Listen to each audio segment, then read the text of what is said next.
असं काही पाहिलं आहे का जे निसर्गाने काळजीपूर्वक कोरलेलं आहे, जणू पृथ्वीच्या काळजावर चंद्रताऱ्यांनी रेखाटलेले एक जिवंत चित्र। आपण आलो आहोत नगर जिल्ह्यातील निगोज इथे, जिथे कुकडी नदीने हजारो वर्षापूर्वी घडवल्या आहेत अद्भुत असे रांजण खळगे। या खळग्यांचं सौंदर्य आणि वैज्ञानिक रचना जगात फार कमी ठिकाणी आढळतात।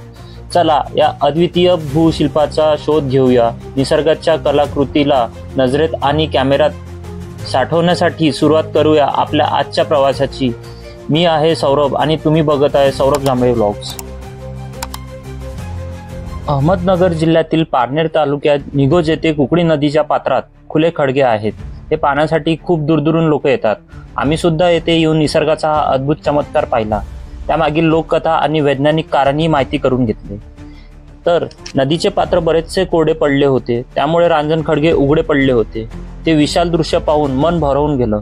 काळ्या पाषाणात घडलेले मोठे मोठे खळगे त्यात साचलेल्या पाण्याने त्याची भव्यता आणखीन वाढवित होती। लहान मोठे खळगे असेच विविध आकाराचे खळगे आणि त्यानुसार रचलेल्या लोककथाही तशाच अद्भुत होत्या।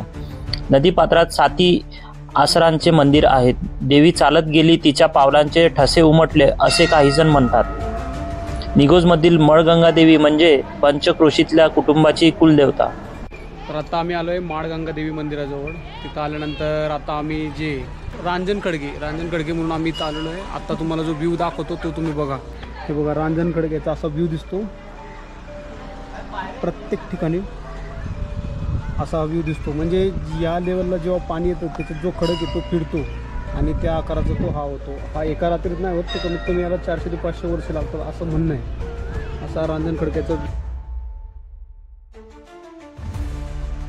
काळ्या कुळकुळीत पाषाणातील हे लहान मोठे खड्डे तो निसर्गाचा चमत्कार पाहून आमच्या डोळ्याचे पारणे फिटले। कसे पडले असतील हे खड्डे?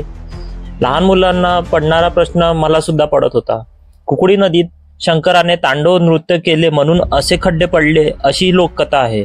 ओल्या चिखलात नाचल्यावर जसे दृश्य दिसते तसेच हे दृश्य दिसत होते, ही झाली लोककथा। तज्ञांच्या मते ज्वालामुखीमधून लावा बाहेर पडल्यावर तो हळूहळू थंड होऊ लागतो। कठीण पाषाणाबरोबर ठिसूळ दगडही त्यात तयार होतो।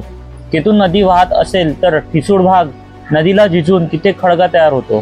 कुकडी नदीला वेगही भरपूर आहे। पाणी वेगात वाहण्यामुळे ठिसूळ खडकांची झीज लवकर होते आणि तिथे अशा प्रकारे रांजण खळगे तयार होतात, असं तज्ञांचं मत आहे। कुकडी नदीच्या मध्यात खूप खोल 7 कुंड आहेत। ते किती खोल आहेत याचा कुणाला सांग लागलेला नाही। अनेक तज्ञ येऊन गेले पण कुंडाची खोली कुणालाच मोजता आली नाही।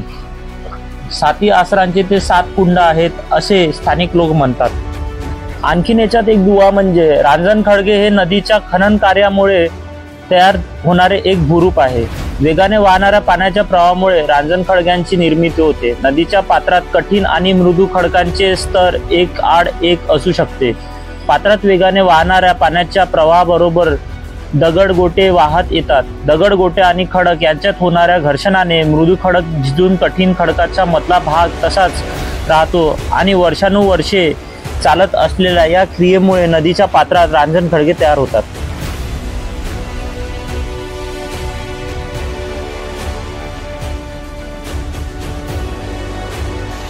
इथे आपला हा प्रवास आता संपतोय। तुम्ही सुद्धा इथे येऊन एकदा अनुभव घेऊन बघा। निसर्ग आपल्याला कधी कधी गप्प बसायला भाग पाडतो। आजच्या प्रवासात आपण अनुभवली पाण्याची ताकद, काळाची कलाकारी आणि निसर्गाची निसीम कल्पनाशक्ती।